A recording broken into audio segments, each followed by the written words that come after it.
I arrived late to the party. I had left the office later than I wanted to, but I was happy to arrive in time to see my wife dancing, as she always did when she was in the mood. I had no idea that being a few minutes late would completely change the course of my life. When I entered the room, my eyes searched for her in the crowd. It took only seconds to locate her.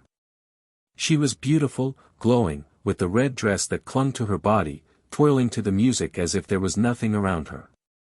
The problem was not the dancing. The problem was who she was dancing with. The man was tall, elegant, wearing an expensive suit and had one hand on her waist with a familiarity that made me stop. He didn't seem like a simple coworker. The way he looked at her, the way he whispered something in her ear and made her throw her head back laughing, as if she were enchanted, that was already too much. I walked through the room. On the way, someone stopped me to say hello, but I barely responded. I couldn't hear the music anymore, nor could I see anyone else, just the two of them, and with each step I took toward them, the blood in my veins heated up. When I was a few feet away, I saw something no man expects to see. He leaned in to kiss her face, but it wasn't a trivial kiss. It was a slow, lingering kiss, almost at the line of her jaw, with his lips dragging along her skin. And the most devastating thing, she closed her eyes. She smiled. She accepted. At that moment, everything I needed to know was right before my eyes. It wasn't just a boss. It wasn't just a dance. And the cruelest part, she didn't know I was there. She didn't know I had seen her. I left without saying a word. I grabbed my cell phone, got in the car, and with tears burning in my eyes, I looked up the lawyer's contact information. She didn't receive the divorce petition at home.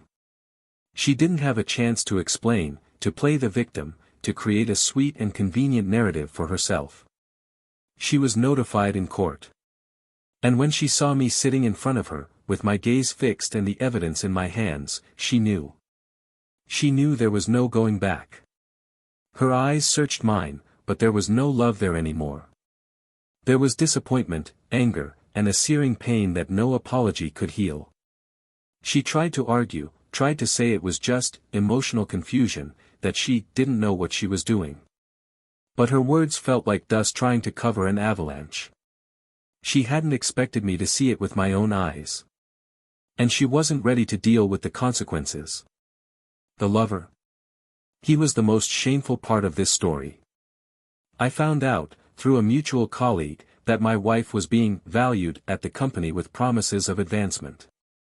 Promises that came with dinners, business trips, overtime that didn't match the clock. All of this in exchange for intimacy. Their relationship was never about love. It was about convenience, ambition, and desire. And worse, when the scandal broke, he denied her. He said she had been insistent, that she had taken advantage of his professional trust. He denied everything. He threw her to the lions to save his own reputation. She fell into disrepute. At work, she lost respect. Her friends distanced themselves. Her family, not everyone knew, but those who did, looked away. And at home, she lost even more. She lost her son, or at least part of him. He kept talking to her, because it's impossible to turn off love from one day to the next, but his admiration died. He began to see his father with more respect, with more compassion. He felt his pain, saw what his mother was capable of doing. He was outraged. He told her that he never imagined seeing her in that situation. That he expected more. That the man she betrayed was the same one who stayed up late to help him with his homework, the same one who spent hours fixing broken toys and who had never missed a school meeting. "Why, Mom?" he asked one night, his eyes brimming with tears, sitting on the edge of her bed.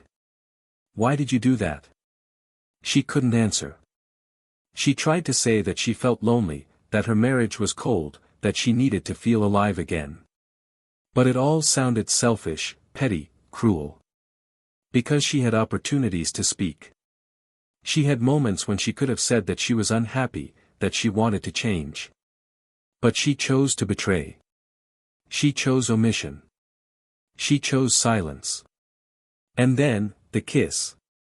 The worst part is when you realize that, for the other person, the mistake was just a slip of the tongue, an impulse, a human error.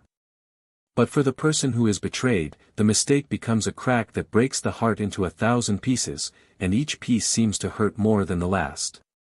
You relive the scene 1,000 times, trying to remember when it all started, where you went wrong, what you could have done differently. And then you realize that it doesn't matter. Because the decision wasn't yours. It was hers. The legal process went quickly. I didn't want a fight. I wanted justice. I wanted peace. I wanted my children with me. And I got it. Little by little, I reorganized my life. I moved, I started over. There were lonely nights, long silences, tasteless meals. But there were also unexpected encounters, glances that warmed my chest and a strength I didn't know I had. I discovered that there was life after the end. And the most curious thing of all, when I stopped looking for love, love came to me. She was left alone. Her boss was transferred to a branch in another country and was never seen again. The promises of professional advancement evaporated. She tried to go back, tried to get closer, but there was no more space. I had learned that loving someone is not enough if that person does not know the value of trust. And trust, once broken, cannot be rebuilt with pretty words. Today, I look back and it still hurts. But it's a mild pain, like a scar. Not an open wound. What struck me the most was not the betrayal, but the way she tried to justify it. The ease with which she denied everything until the last second. The way her lover turned his back when she needed him most. And the most shocking thing, the look on her face when she realized that everything she lost, would never come back. And perhaps the most ironic thing of all is that, in the end, the one who was left with the burden of shame wasn't me. It was her. And him. Because I moved on. I rebuilt. And today, alongside those who truly value me, I learned the difference between someone who truly loves, and someone who loves when it's convenient. But what happened to her after that? And what led that kiss to become the ruin of an entire marriage? What did she really hope to achieve with all of that? And how did I find the strength to move on and start over, when everything in me had been destroyed? The answer lies in the details. In the silences. Behind the scenes of a story that seemed too perfect to be true. And that, like so many others, hid secrets ready to emerge when least expected. Welcome to the channel. Here, we do not support, encourage or romanticize any type of cheating. The stories told are completely fictional and are intended to show, with realism and emotion, how infidelity is capable of destroying homes, hearts and entire lives. Get ready, because what you're about to hear is a story shocking, intense and unforgettable. Good story. Jonathan was always a methodical man, firm in his convictions and careful with everything that concerned his family. At 41, he was the kind of person everyone looked up to, a respected professional, a present father and a devoted husband. Since he was young, he cultivated a mindset of stability, building his personal and professional life step by step. He was a financial manager at a logistics company, known for his analytical outlook, but also for his kindness towards his colleagues. He was never one to speak loudly or make a fuss, but he had presence. Wherever he entered, he commanded respect. He had a stable, predictable routine, almost too comfortable, but for him it was synonymous with security. He never missed great adventures. For Jonathan, the greatest achievement was coming home, opening the door and hearing the sound of his children running down the hallway or Emily's laughter coming from the kitchen. Emily was the opposite.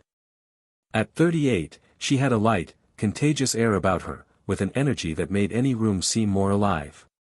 She had a solid career in the marketing department of a multinational company and had recently been promoted to lead a new expansion project. She was intelligent, articulate, and had an uncanny ability to read people and adapt her language to the environment. This made her extremely efficient at work and also highly admired socially. Emily knew how to dress with understated elegance, spoke lightly, and always knew how to make Jonathan smile, even on the most tense days. She was the kind of woman who seemed to have a ready answer for everything, but not in an arrogant way, just confident. She had big dreams, and many of them were related to her professional advancement, but she never put motherhood and marriage aside. The couple met in the early 2000s, when he was still working at a small accounting firm and she was in her final year of advertising. They were introduced by mutual friends at an end-of-year party, and something about that first exchange of glances stuck. The connection was immediate, but love came slowly. Shy dinners, long late-night phone calls, email exchanges, messages scribbled in notebooks, promises made without pretense, but which over time became the solid foundation of a relationship built on patience. They married 3 years later, in an intimate ceremony, surrounded by loyal friends and emotional family. Their compatibility was clear, even with their differences in personality. He, silence. She, laughter. He, predictability. She, spontaneity. But they both knew that together they formed something rare. With the birth of her first child, Lucas, Emily decided to slow down at work. The first few years were intense, sleepless nights, diapers, unexpected fevers, and that constant fear of making mistakes as first-time parents. Jonathan, even though he was tired after work, made sure to be present, helping with the housework, warming bottles, and making up stories to put his son to sleep. 5 years later, Anna came along, and everything became even more intense, but also more fulfilling. Emily returned to work shortly after the birth of her second daughter, and with that, the couple's dynamics began to reorganize. It was clear that they loved each other. Family trips, Sunday lunches, thoughtful gifts, notes left on the bed, everything was part of their daily lives. But it was also noticeable that, as the years went by, the routine became more demanding. Jonathan, more involved with meetings and reports, spent more time in the office. Emily, increasingly sought after for events, corporate trips and presentations, was also absent more frequently. Even so, every Friday they maintained a silent agreement to have dinner together, alone, at some restaurant in the city. This habit connected them, even if only for a few hours, even if it was with tired glances and conversations about children or work. Lucas, now 12 years old, was an observant boy. He inherited rationality from his father and sensitivity from his mother. He had a strong bond with both of them, but there was something in the way he looked at Jonathan that revealed a deep respect. He thought his father was a silent hero. Anna, at 7, was the epitome of her mother in miniature, restless, communicative, expressive. The home of the four was harmonious, although, like every royal home, there were occasional tensions, conflicting schedules and days when silence replaced dialogue. But the love was there. And even on the toughest days, they seemed willing to make it work. In recent months, with Emily's new promotion, the dynamic has changed subtly. She began working more closely with the company's top management, participating in strategic meetings and confidential projects. She began attending corporate galas, conferences, and networking parties. She often went alone, explaining that they were closed events with restricted lists and that there was no room for companions. Jonathan didn't question her. He trusted her. And he also understood that she was at an important moment in her career. On the weekends, she made up for it by dedicating herself to her family. She prepared breakfast, planned outings, and organized dinners at home. Everything seemed to continue working. Sometimes, even better than before. Emily, however, was going through an internal turmoil that she couldn't even name precisely. She loved her family, was grateful for the husband she had, for the healthy children, for the stability. But I felt a kind of growing uneasiness. A desire to be seen outside the role of mother, of wife. I wanted your ideas to have more space, for your decisions to have an impact. I wanted recognition. This thirst for professional validation made her immerse herself more intensely in the company's projects, often forgetting the time, canceling dinners, postponing important conversations. Jonathan understood, but attributed it to the phase. She knew the woman he loved was ambitious and brilliant. And I admired that about her. He, in turn, was silently facing a wave of doubts about the future. He had been approached by a multinational company to move to another city and take on a higher position. But the idea of taking his children out of school, changing the home he had built with so much effort, and perhaps taking Emily away from her current projects, made him back off. He didn't tell her. He preferred to shelve the proposal and convince himself that he was being altruistic. But deep down, there was an uneasiness. A feeling that he was always giving up something, and that his effort went unnoticed. He began to feel invisible in small details, the rushed lunches, the increasingly scarce compliments, the kisses that had become a mechanical routine before bed. But he didn't complain. Because at the end of the day, he still believed in their solidity. Among friends, the couple was admired. Everyone said they were the representation of stability. They attended get-togethers, group dinners, short family trips. There was an image built over the years, of partnership, of complicity, of a couple that could overcome anything. And for a long time, this image was also reality. But little by little, the small gestures began to become rare. The lack of questions about each other's day. The lack of touch in the hallways of the house. Conversations that once flowed now felt like practical questionnaires. Nothing blatant, nothing that anyone outside would notice. But whoever lived there, noticed. Emily spent most of her time with a new group of colleagues, younger, more ambitious, and more connected to the digital and corporate world. Jonathan, on the other hand, was increasingly focused on the household routine, taking care of the children, and taking on silent responsibilities. Still, they believed they were doing well. They had built something solid, and even in the midst of turbulence, they didn't think about giving up. They made plans for their next vacation, discussed Lucas's birthday, and talked about a possible renovation of Anna's room. Small projects that sustained the illusion that everything was going on as usual. The invitation to the company party arrived on a Friday, during breakfast. Emily said it would be an important event, with the International Board of Directors in attendance, and that she needed to look impeccable. Jonathan didn't think twice about encouraging her. He said he would take care of the children, that she deserved that moment. But in the end, at her insistence, he decided to go too. It would be good to see her in that environment, celebrating an achievement. Little did he know that that seemingly ordinary night would be the beginning of a chain of events that would change the destiny of that family forever. And that was exactly why, that night, when Jonathan was a few minutes late, he never imagined what he would find when he arrived.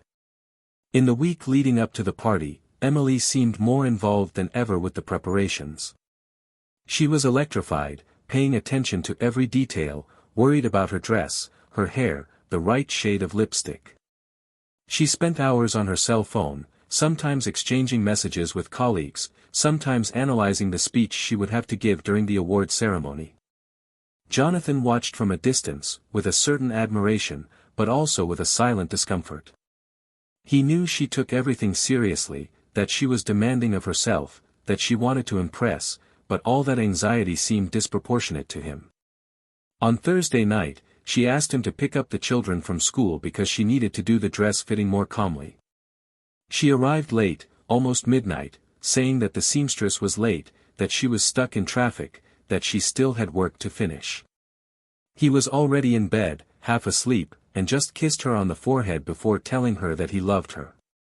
She responded with a fragile smile and went to the bathroom for almost an hour before going to bed. The silence between the two that night weighed differently. On Friday morning, the atmosphere between them was cold, but not tense. Just distant.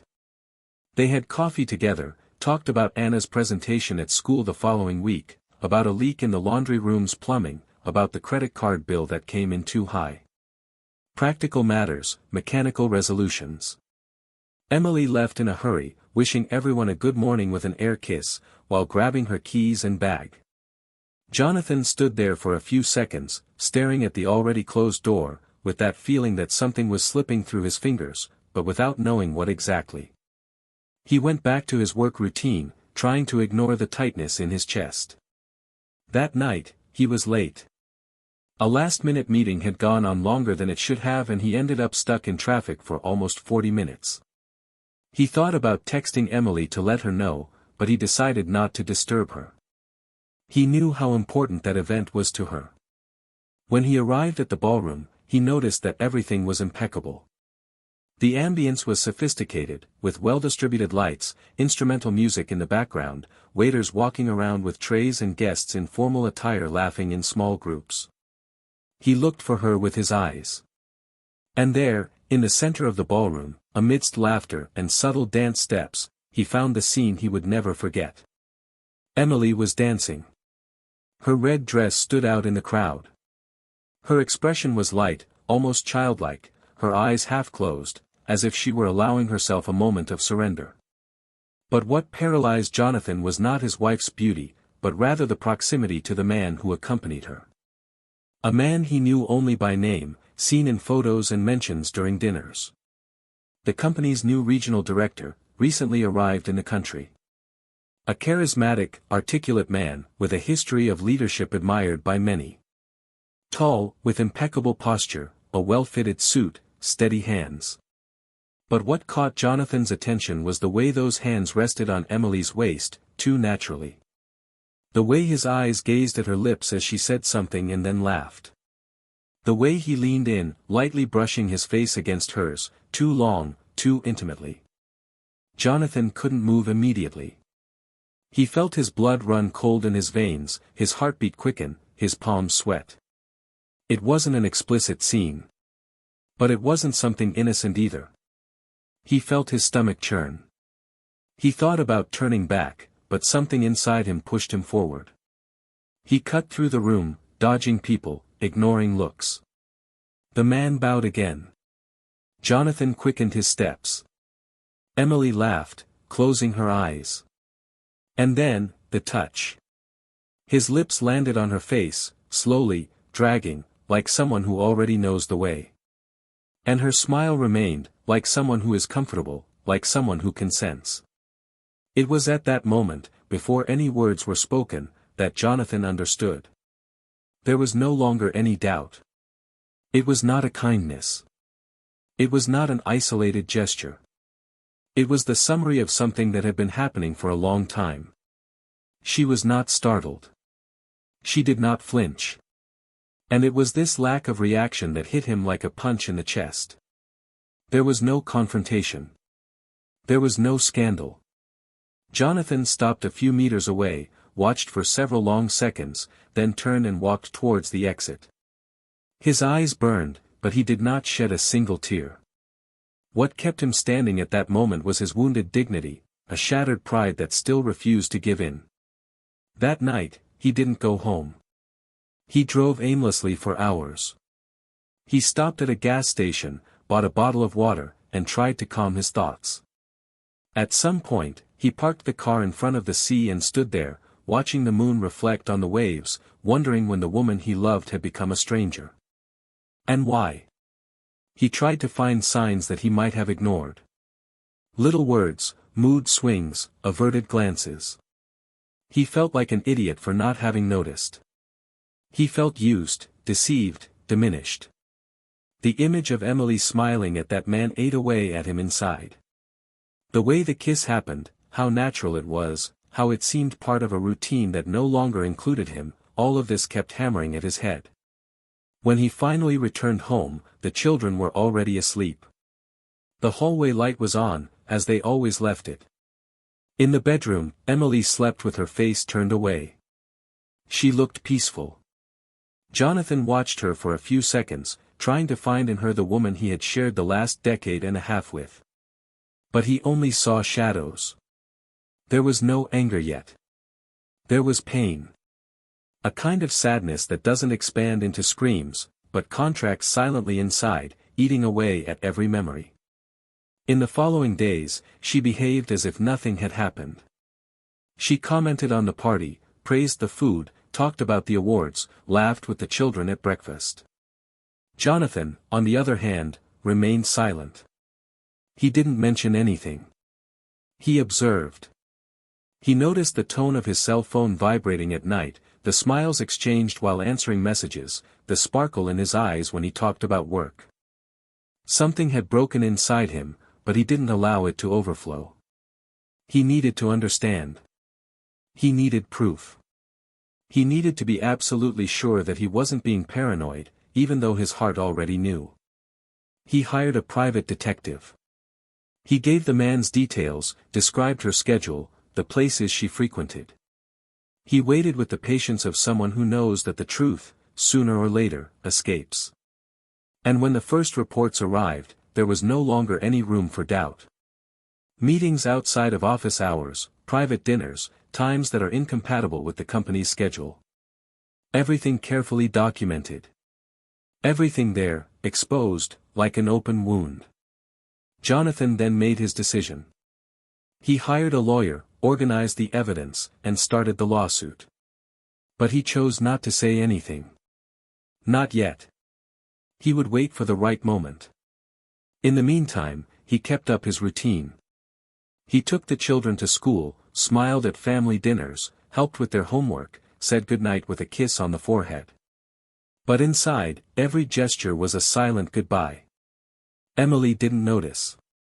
Or pretended not to notice. She was immersed in her new world. More and more distant. What she didn't know, what he had discovered by chance during the process, was something that would change everything. A hidden detail, a secret that was not in the reports, but that came to light due to a mistake made by the lover himself. A mistake that, when revealed, would not only unmask the betrayal, but would also call into question everything she thought about her professional position. Jonathan still didn't know how he would react. But I knew that when I revealed it, nothing would ever be the same again. The following week, the lawyer scheduled the preliminary hearing for the divorce. Emily was notified at the office. He received the envelope with trembling hands. He called Jonathan immediately, but he didn't answer. Sent messages, none answered. And that's when the penny dropped. He looked in his children's eyes for some sign of rejection, but Lucas avoided it, kept his distance. Anna, being younger, still hugged her, but she was already asking why her father was so quiet. Emily began to realize that something much bigger than a marital crisis was about to come to light. And then came the day of the hearing. And it was there, in that courtroom, that she saw Jonathan's gaze like never before. Cold. Empty. Relentless. I knew before I even sat down that I would miss more than one wedding. But what she still didn't know, was the real reason that would cause everything to fall apart once and for all. In the cold courtroom, the sound of the clock hanging on the wall was clearer than any breathing. Jonathan sat with his body firm and his face impassive, while Emily, on the other side, kept her eyes fixed on the floor, as if she was unable to face what was in front of her. Jonathan's lawyer laid the papers on the table with surgical precision. The evidence of betrayal was there, documented, with images and dates, captured by cameras and by attentive eyes that did not sleep for nights. Emily knew there was nothing she could deny anymore, but she still didn't understand the extent of what he really knew. The betrayal, although painful, was already something visible. What she didn't suspect was the abyss that would open up next. When the judge asked Jonathan to speak, he stood up slowly, took a deep breath and with a calm look, without needing to change his tone of voice, he spoke the words that left the entire room in suspense. Your Honor, before we proceed with the terms of the divorce, I believe it is in the interest of this court and the defendant to know information that will directly influence the conduct of this process. Emily looked up as if something had pulled her soul back into her body. Her lawyer tried to intervene, but was stopped by a firm gesture from the judge, who asked Jonathan to continue. In recent months, in addition to my wife's extramarital encounters with her superior, it has been found that this relationship not only violated our marriage, but also violated the guidelines of the company where she works. The gentleman in question, whose name I will not mention at this time, conditioned his professional advancement on personal favors. It was not a case of passion, nor a true emotional connection. It was an exchange. Clear. Raw. And immoral. The silence that followed was different. A silence that not only hurt, but also brought shame. Emily put her hand to her mouth, her eyes wide. His words echoed like hammer blows against the structure of what was left of her dignity. The judge asked the lawyers to come closer. There was a brief adjournment to analyze the content presented, and during the minutes they were alone, Emily turned to Jonathan with teary eyes, her voice trembling, trying to reach a glimpse of the man who had once shared the greatest moments of her life with her. "You had no right to expose it like that. I didn't know that he, but she didn't finish the sentence. Because the truth was that deep down, she knew. She knew about the subtle manipulation, the promises whispered between glasses of wine in closed rooms, the game of vanity and ambition that she had allowed herself to play." Jonathan didn't answer. His silence was the response that struck her the most. Because it was the silence of someone who no longer needed to convince anyone. It was the silence of someone who had won. The hearing was provisionally closed. The process would continue with new terms, given the ethical implications involved. As she left the courthouse, Emily tried to catch up with him, but Jonathan got into his car without looking back. For the first time, she felt the real weight of everything she had lost. Not just a marriage, but the admiration of the man who had stood by her even when she didn't deserve it. And worse, the admiration of her own son. Lucas overheard the conversation a few days later, when his father was on the phone with the lawyer. It was late at night and he was on the stairs, notebook in hand, when he heard the words, "favors exchanged for promotion." That kept ringing in his head. He didn't mention it to Anna. He didn't talk to his mother. But the next day, when he sat next to Jonathan on the park bench where they used to chat, he looked at his father with a maturity that didn't match his 12-year-old self. "Dad, are you going to be okay?" Jonathan tried to hide the emotion that rose to his face, but it was no use.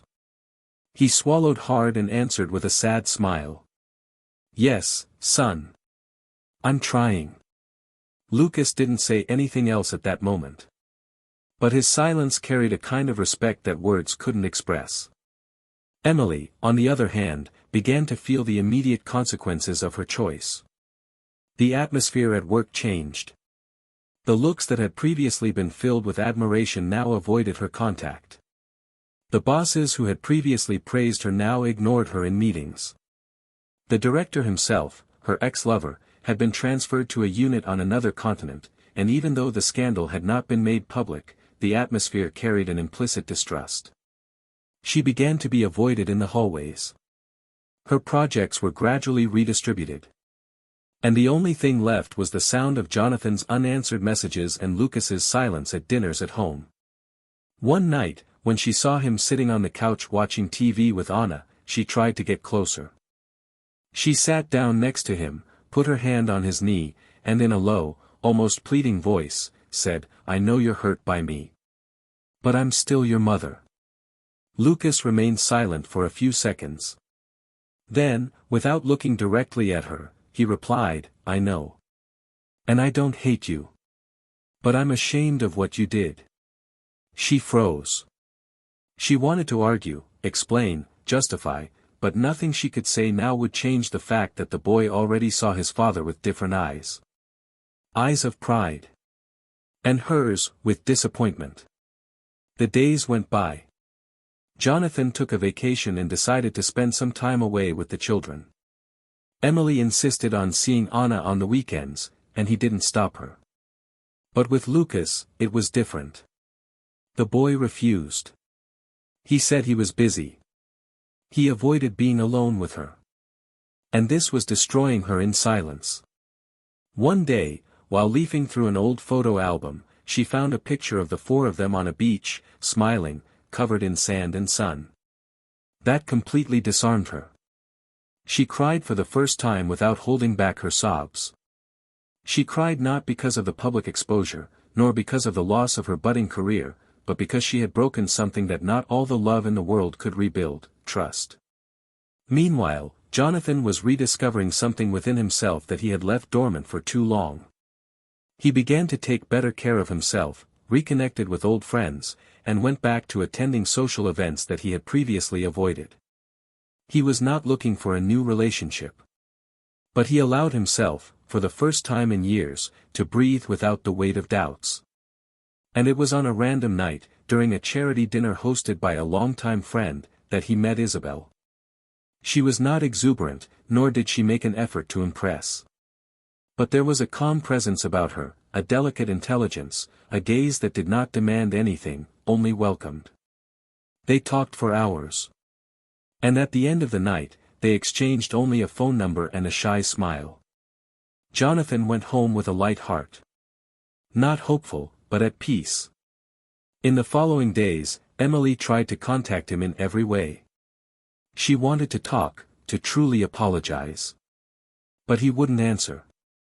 Until one day, in a desperate impulse, she went to his house. Jonathan was in the backyard, taking care of the plants. She stopped in front of him, her eyes red, her voice choked. "I lost everything, Jonathan. And only now do I understand what I really had." He looked up slowly. He observed her for a while. Then he said, firmly but without anger, "You didn't lose everything, Emily. You only lost what you didn't know how to take care of. And that is different." She tried to get closer. "I don't want reconciliation, I know that would be impossible. But I needed to look you in the eyes and tell you that I'm sorry. That it wasn't for lack of love. It was for weakness. For vanity. For neediness." Jonathan took a deep breath. Then he stood up. "Maybe you need to learn to live with what you broke. And maybe, one day, you'll be able to teach our daughter not to repeat your mistakes."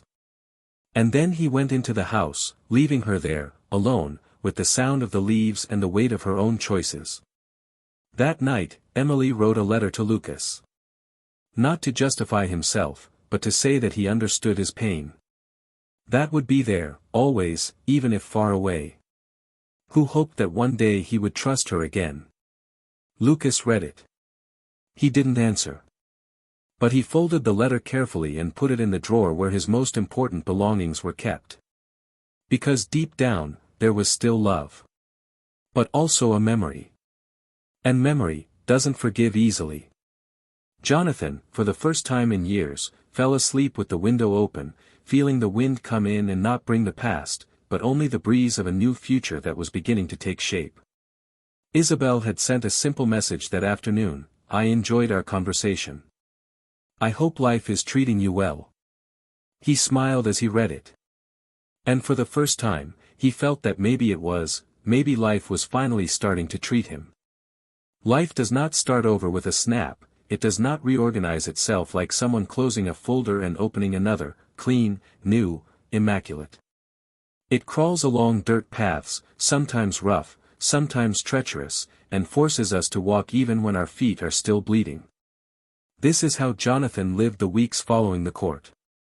Not with celebration or relief, but with the weight of someone who had won a battle and now had to deal with the wreckage.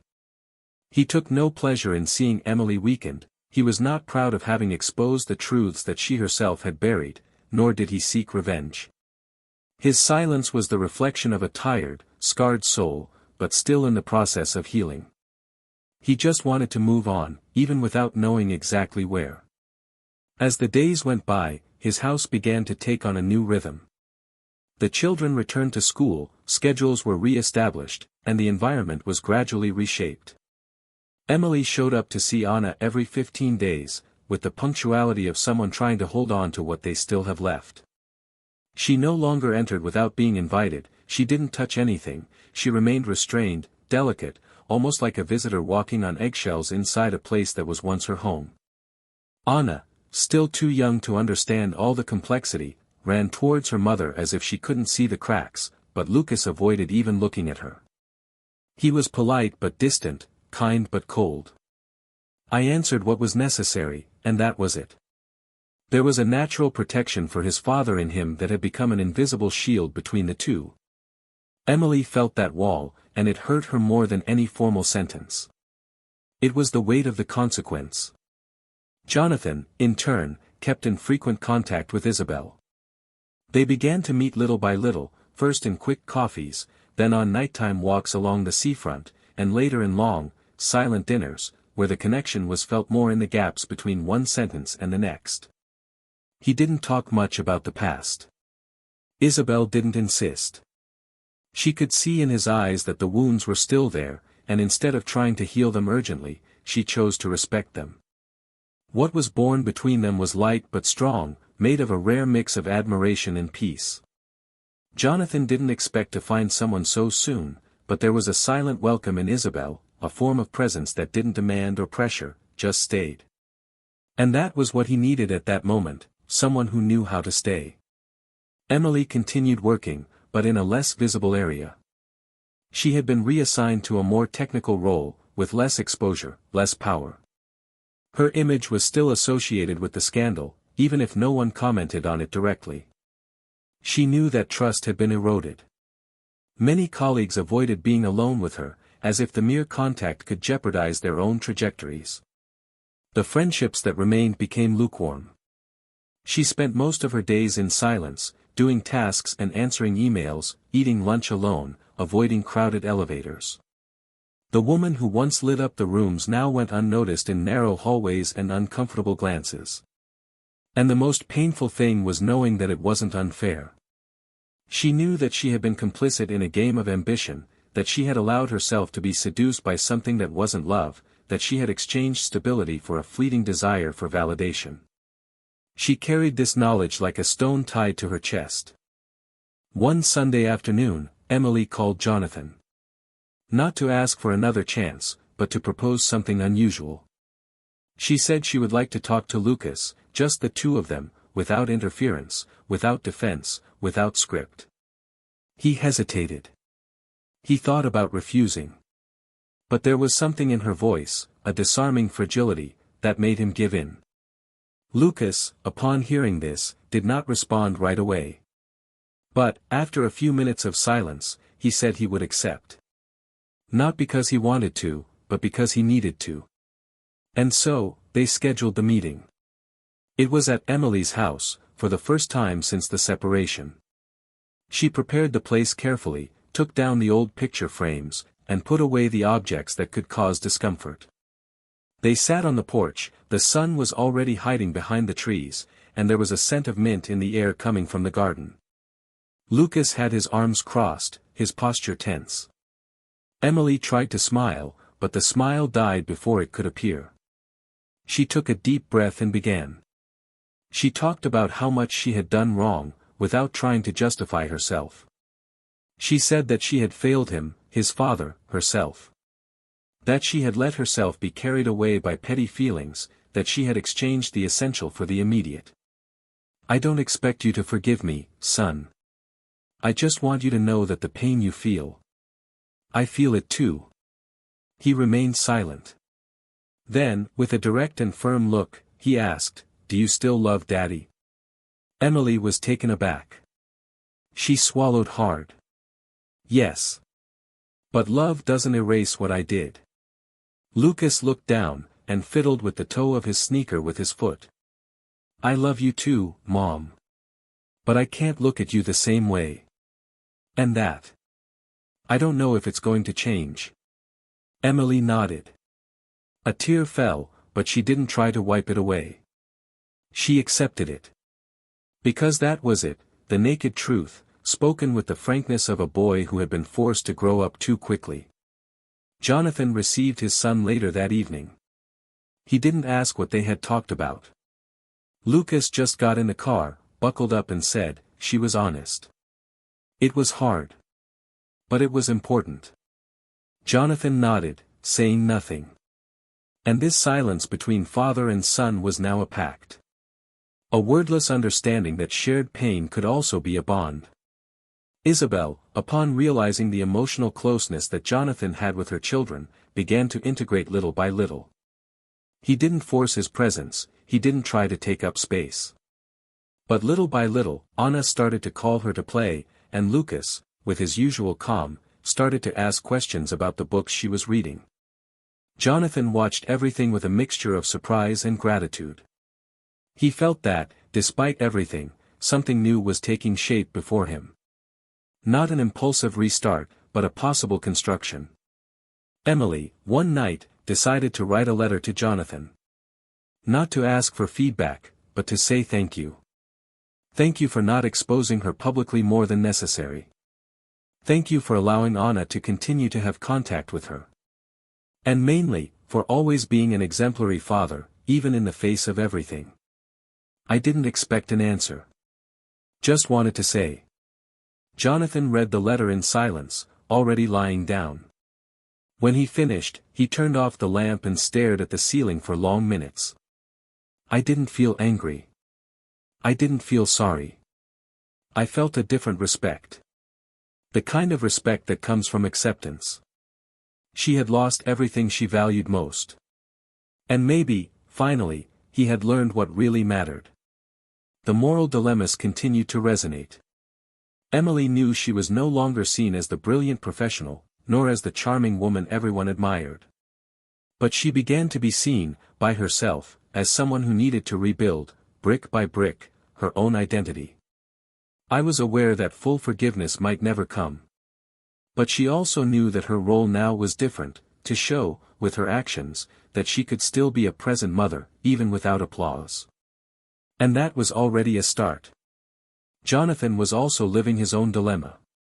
He wondered if he was ready to love again, if it was fair to involve Isabel in a heart that was still being repaired. But there was a lightness in her that didn't require haste. And perhaps that was exactly what he needed. Someone who didn't demand a healed version, but who accepted each stage, each hesitation. Little by little, he began to allow himself. A lunch with her and his children. A short trip on a holiday. A Sunday in the park.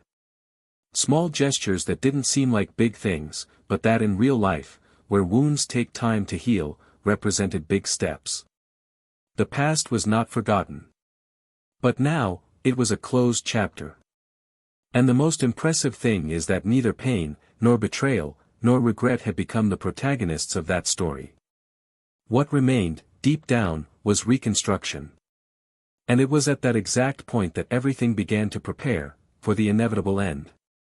As time progressed with the inevitability of the seasons, the emotional landscape of Jonathan's life began to transform as well.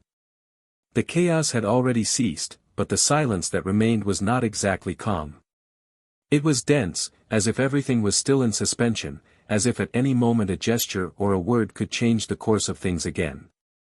He was trying to adapt to a new normal, where the old family gathered around the table on Sundays no longer existed, where the sound of Emily's voice was now only heard by the children at scheduled meetings, and where Jonathan himself was no longer just a father and ex-husband, but also a man rediscovering his desires, his limits, his deepest desires.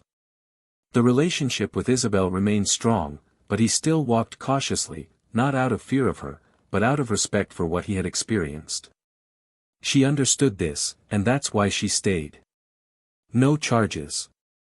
No emergencies. Only with presence. Isabel's connection with the children was a natural process. Anna already saw her as an important figure in her life, someone she could count on, play with, and talk to. With Lucas, things were slower, but true. He wasn't kind out of obligation. When he smiled at her, it was because he wanted to. When he listened to her, it was because he respected her. Isabel never tried to be a mother. She knew her place, and that was what made everything more comfortable.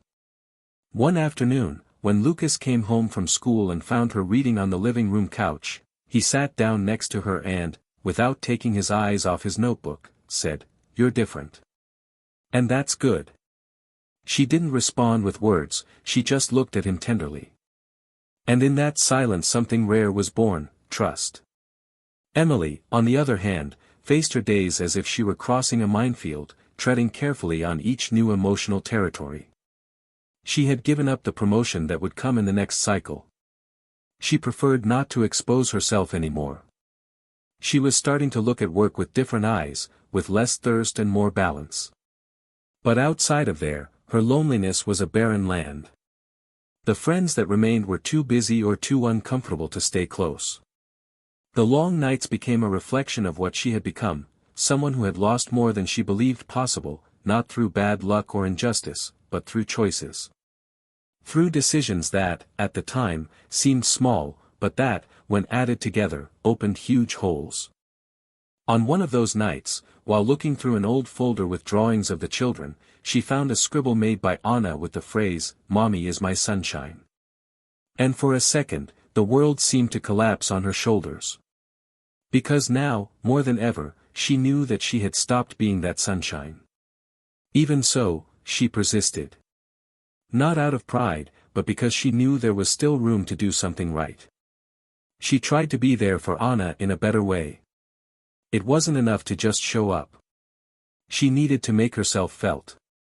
She took her daughter to the park, created games for her, invented recipes. And, with each of these small things, she tried to rebuild the bridge that had collapsed. One afternoon, after painting a picture with her daughter, she heard a phrase from her that hurt and healed at the same time, "You're more like yourself, Mommy." Emily looked into the girl's eyes and understood. She knew. Anna had also felt the difference. She knew her mother had lost herself. But now she saw her trying to find herself. With Lucas, the process was different. More intense. Slower. But not paralyzed. On a rainy Saturday, he went to his mother's house to get a book he had forgotten. He intended to just go in, get it and leave. But Emily greeted him with such a restrained look, so lacking in humanity, that he couldn't help but make an unusual gesture. "Do you want me to stay a little?" She took a while to answer. She just nodded, while fighting back tears. They sat at the kitchen table and, between a sip of juice and a bite of a cookie, they talked about trivial things. But what Emily clearly realized was that he had decided to give their relationship a chance. Not immediate forgiveness, but the possibility of something new between them. And that, in itself, was everything. Jonathan was also affected by this reconstruction. His relationship with Emily was minimal, but functional.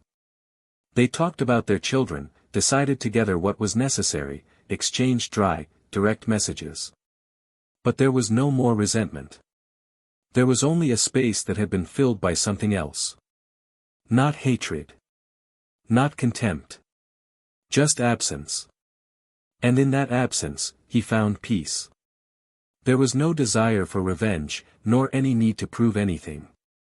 He had already won. Not by the court, but by having managed to maintain his integrity. By having gone through the darkness without becoming part of it. Isabel became his partner in day-to-day decisions. She never replaced the children's mother, but rather complemented the emotional universe of the household. One night, when Jonathan mentioned that Anna had drawn a picture of him, her sister, and Isabel walking hand in hand, he felt a mixture of surprise and tenderness. It was as if his daughter was signaling that she was ready to accept this new life arrangement. Lucas, upon seeing the drawing, simply commented, "She looks happy. That's what matters." Jonathan didn't respond. But deep down, he knew that this comment was the greatest gift he could receive from his son. One Saturday morning, over coffee in the garden, Isabel looked at Jonathan with a slight smile and said, "Have you ever noticed that even after everything, you're still whole?" He frowned, not understanding right away. "You didn't let it break you. You bled, yes. But you stayed who you are. That's rare." Jonathan was silent for a while. Then he answered, almost in a whisper, "Maybe because I had people to worry about. If it weren't for them, maybe I wouldn't have stayed whole." Isabel touched his hand gently. "But now you can worry about yourself, too." It was the first time Jonathan allowed himself to think of himself as someone with a future. Not just as a father. Not just as a survivor. But as a man. As someone who could still love and be loved, without fear. And this prompted him to take a bigger step. He invited Isabel to spend a weekend with him and the children at a guest house in the countryside. Anna was thrilled with the idea. Lucas hesitated. But after a few minutes, I said yes. And that was enough. The trip was simple, without luxuries, but full of meaning. They played, laughed, and cooked together.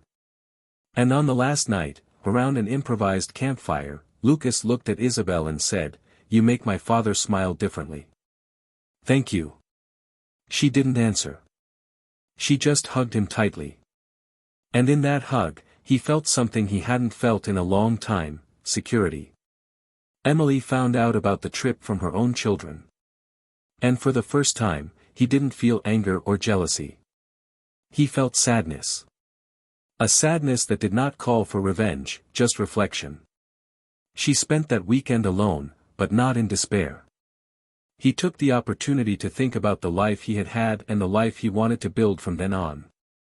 She called her mother, whom she hadn't spoken to in months.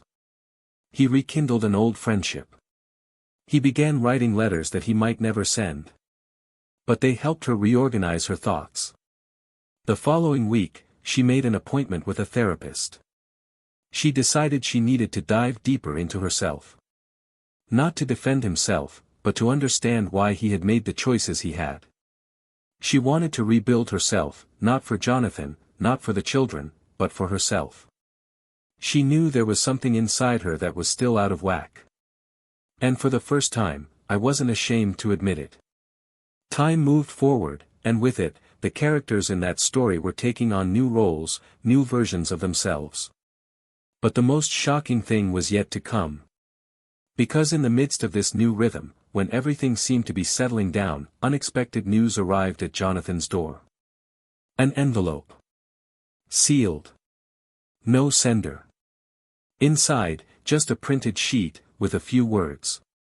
Words that referenced something he had buried long ago, related not to Emily, but to someone else. Someone from the past. Something that was not yet resolved. And as he read it, Jonathan felt, for the first time in months, that old cold feeling in his stomach. It wasn't fear. It was alert. Something was about to change once again. And perhaps, now, it was his turn to face a choice he himself had made and hidden. Because secrets don't always belong only to those who betray us. Sometimes we are the ones carrying them. And there comes a time when they knock on the door. When Jonathan opened that unexpected envelope, something inside him immediately tensed. The words were few, but they carried a meaning that only he could decipher. It was an administrative notice sent by the legal department of an old investment fund, with the name of a client he had discreetly advised more than 10 years ago. At the time, when he was still seeking stability in his career, he had accepted an unofficial job, where he laundered money for a client involved in corruption, convinced that he would never be traced. It was a mistake of youth, of naivety combined with desperation, and one that he had convinced himself, over time, that he had buried forever. But now, for some reason, it had come back.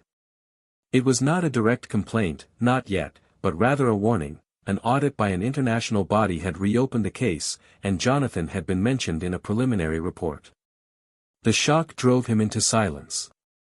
He spent the night awake, sitting in his home office, staring at the sheet of paper as if it could answer all the questions that were hammering at his mind. His first reaction was denial, then fear, but the most important thing was shame. Because now, after everything he had been through, after rebuilding himself in the face of betrayal, after defending his own name with integrity, he found himself hostage to a truth that could destroy everything he was trying to build. And it wasn't for Isabel that he was afraid. It was for Lucas. For Anna. For the image his son had of him. For the trust he had earned with so much effort. The idea of disappointing him pierced him like a cold blade. He had to act. And fast. In the days that followed, Jonathan sought legal support. He explained the situation transparently to his lawyer, and together they devised the best strategy, to voluntarily present himself for clarification before the case moved forward. There was no concrete evidence yet. It was possible that there would be no more traces. But he preferred to face the shadow than to hide in it.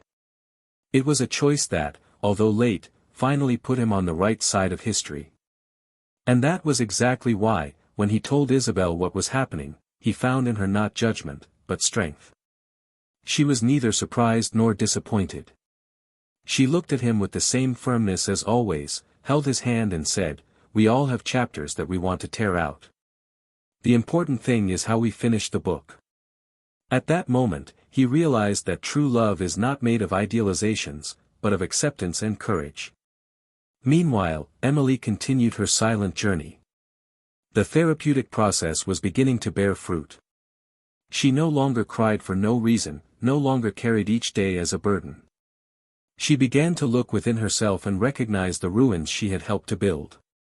More than that, she began to understand how much her own neediness, cultivated by years of self-neglect, had become a trap. She no longer looked for someone to blame. She wanted to be better. Not to prove something, but to, who knows, one day find peace again. She began to participate in a support group for women who had faced marital losses due to betrayal, not as victims, but as perpetrators. It was unusual. Few there were willing to admit their mistakes. But she was. She felt it was her duty. Lucas, on the other hand, was maturing visibly. He was no longer the boy who reacted harshly. Now he was the young man who chose silence as a reflection and not as protection. He observed the world with a critical eye, but also with an empathy that made Jonathan proud. One day, after a conversation between father and son about ethics and past mistakes, Jonathan decided to come clean with him. He didn't want Lucas to find out from third parties. He told him carefully, explaining each step, admitting his mistakes. He waited for the boy's reaction with his heart racing. But it came unexpectedly. Lucas, after listening carefully, simply said, "Dad, the difference between you two is that you told him. And that changes everything." It was the most genuine forgiveness Jonathan could have received. Anna continued to be the most sensitive link in the story. Still small, but increasingly perceptive, she was the one who felt the winds of change the most without necessarily understanding them. Over time, Isabel had become a fundamental part of her routine. And one day, when Emily arrived to pick her up, she heard her daughter say, "Mommy, Isa helps me fix my hair like you used to do." Emily smiled, but when she got into the car and started it, she had to hold back her tears. It wasn't jealousy. It was gratitude disguised as pain. Because at that moment, she realized that she hadn't lost her daughter. She just needed to learn to share her. Isabel, as always, walked with sure steps. It was the silent rock that supported that new structure. But she was also human. And when Jonathan was finally freed from any legal risk after months of investigation, thanks to the lack of evidence and his voluntary gesture, it was she who first suggested that perhaps they could live together. Not as an imposition, but as a desire. He hesitated. He looked at his children. To the house. For everything they had been through. And then he said, "Let's build a new house. Let's start all over again. With our history, and not with the rubble of the previous one." She accepted. It wasn't the castle of dreams, but it was a house with sincere foundations. Emily, some time later, moved to another neighborhood. She wanted a new beginning. Smaller, more modest, but her own. She began giving lectures on professional ethics and the boundaries between personal and corporate life. It was her way of turning her pain into something useful. And, slowly, she began to be heard. Some people avoided her. Others respected her for her courage. And at one of these events, she met a former colleague who hugged her tightly and said, "If there's one thing you did right, it was surviving with truth."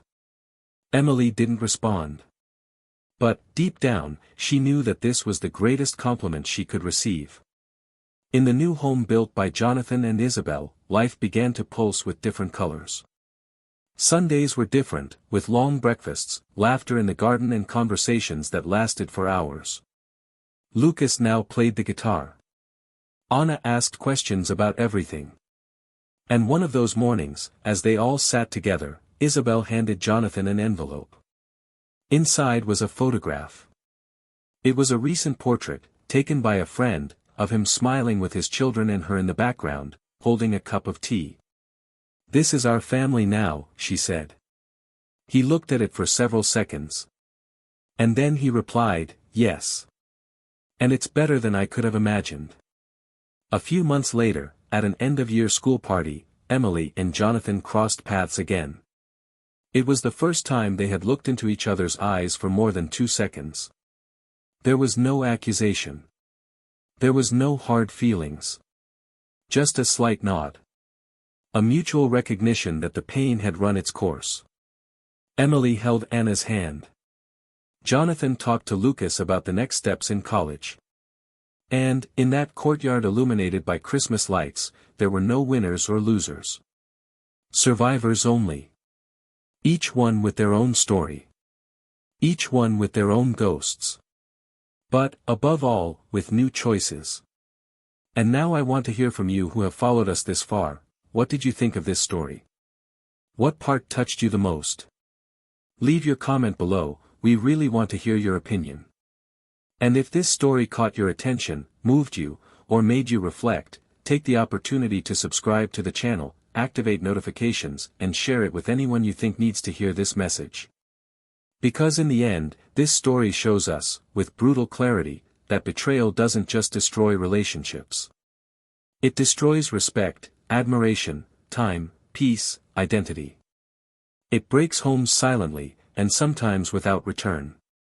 But it also teaches us that the truth, even when it comes late, has the power to set us free. Rebuilding is possible, yes. But it's never easy. And never without scars.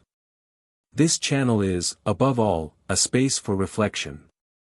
Here, we do not support, encourage or justify any type of betrayal. The stories we tell are fictional, but the feelings they arouse are real. And they serve to remind us that love needs to be taken care of. That trust is fragile. And that one wrong choice can cost everything. Thank you for listening until the end. May this story have touched you in some way. Until next time.